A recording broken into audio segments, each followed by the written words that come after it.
For District J, Mr. Edward Pollard. Thank you, Edward, for giving me this opportunity. Boo, it's my pleasure. I appreciate you being out here today. You know, I've been wanting to tell you so much.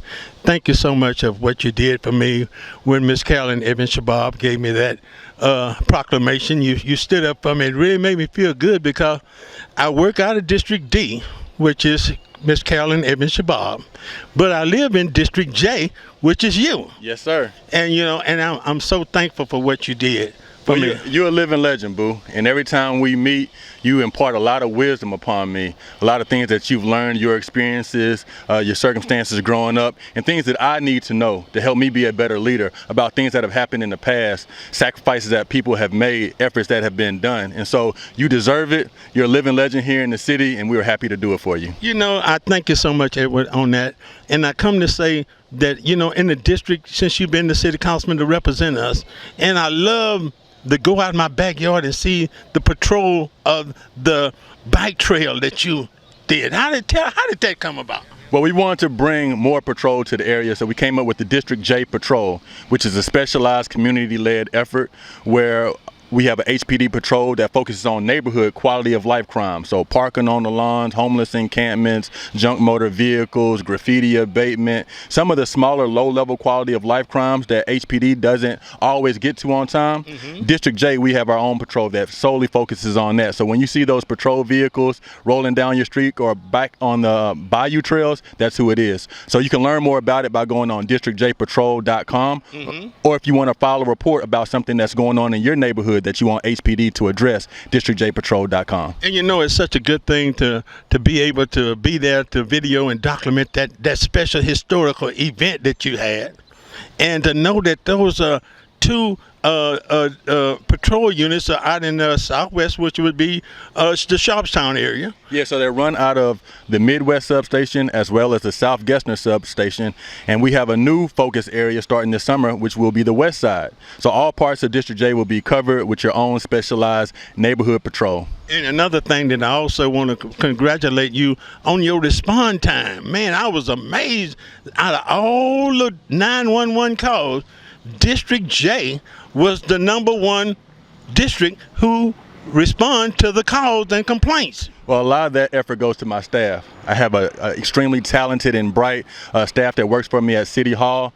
6 individuals who go out of their way to make sure that they prioritize the calls that come into our office. We understand when people call our office, they're frustrated. They have issues, they have concerns, they want things to get done. And so we always try to be effective and efficient in everything that we do and be prompt with our service. And it's such amazing and it's such a blessing to be part of that Brayburn. And you know, that Brayburn neighborhood is, you know, it's 20 super neighborhoods just out of Brayburn. Yeah. And then you also carry Sharpstown. You're doing a tremendous amount of area that you cover, Councilman Pollard, and that even includes Sharpstown and over there by Brayburn Valley West. Yeah. Now, what are we doing over there at Brayburn Valley West? Well, we're doing a lot. You know, I'm a Brayburn kid. I grew up right there in the Northbrook subdivision, and so I understand the challenges of the area. So we're bringing increased supplemental solid waste patrol. We're bringing additional District J patrol for public safety. We have infrastructure projects going on in the area, so there's a lot of attention that's being given to the Brayburn area.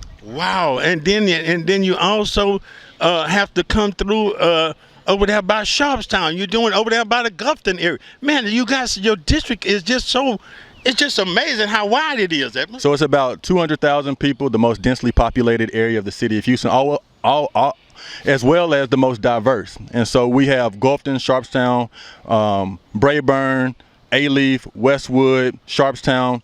You know, we have all of Southwest Houston. So if you think about District J, it is the 59 South corridor between 610 and the Beltway.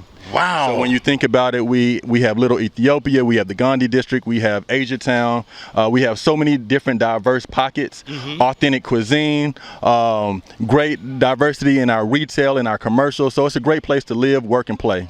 And then it's also Edward, now with today, which is the 26th of June, 2021. Yes. And you're doing your fundraising. Tell us a little bit about what we're doing today here at the fundraiser. So today is a community event, also a fundraiser for our District J office. But we wanted to do things where we can invite the community out, have conversation, dialogue, engage with them on anything that they have an issue with, as well as just have fun and eat some crawfish. And so we have crawfish out here today on the lawn. We have a lot of residents and constituents out here today, and it's great to have you out here with me. You know, I'm even honored to be out here with you, Edward, and I appreciate the time you've given us. Now, give us I'm gonna talk to Paul to find out about this gigantic, outstanding website y'all got, man. Oh yeah, well, the districtjpatrol.com is something that everyone should go take a look at. Mm-hmm. It's the first of its kind community-led patrol where we have an independently maintained web portal where anybody in our district can go in there, click on their neighborhood, submit an issue that they have in the neighborhood that they want HPD to address,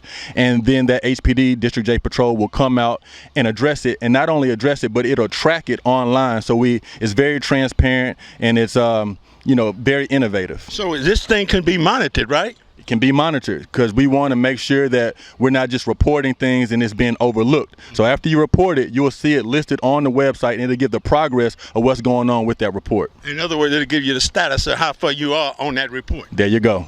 Wow, thank you, Edward, for giving me your time, and it's always a privilege to be here with you. Always, thank you, Mr. Edward Pollard. Yes, sir. Yes, sir. Councilman Pollard, tell us about this thing here at City Hall and the minorities. And when we're talking about the minorities, we're not only talking about blacks and Hispanics, we're talking about all the minorities. Correct. Well, on every city contract, there's going to be a minority participation goal. Mm-hmm. And so anything that is over $1 million for a construction contract or anything over $100,000 for services, you have to have a minority component, which means that you have to give some of that contract to a minority business, mm-hmm. a minority or a women-owned business. And so each week, I always look to see what the participation goals are and to make sure that the city is meeting those goals. And right. Sometimes the city's not meeting those goals. And last week we had an instance where item came before council and the contract did not meet their MBE goals. What is the MBE goal? So it's a minority women business enterprise. That's what it is. Okay. And so when I say MBE, that's minority businesses. Okay. WBE is women-owned businesses. Okay. And whenever there are items that come before council for us to vote on, and the city is not living up to its contract goals, which means that a contract went out but there wasn't enough minority participation on the contract, I speak out against it. And I think we have to find ways to change the policy or put things in place to protect minority and women-owned businesses to make sure that they have an equal opportunity to get the work that comes through the city. Right, because a lot of time without this here being monitored, a lot of this will be overlooked, wouldn't it? For sure. And so you have to have someone like myself that's going to be checks and balances with the city to ensure that you have someone looking out for the interests of minority and women-owned businesses. And I commit to continue to taking the lead on that, and each week finding ways in which we hold the city accountable to make sure that those opportunities for minorities and women-owned businesses are out there and being met. And being met. You know, I really thank you, Edward. And it's such a good thing, but just show you how God works.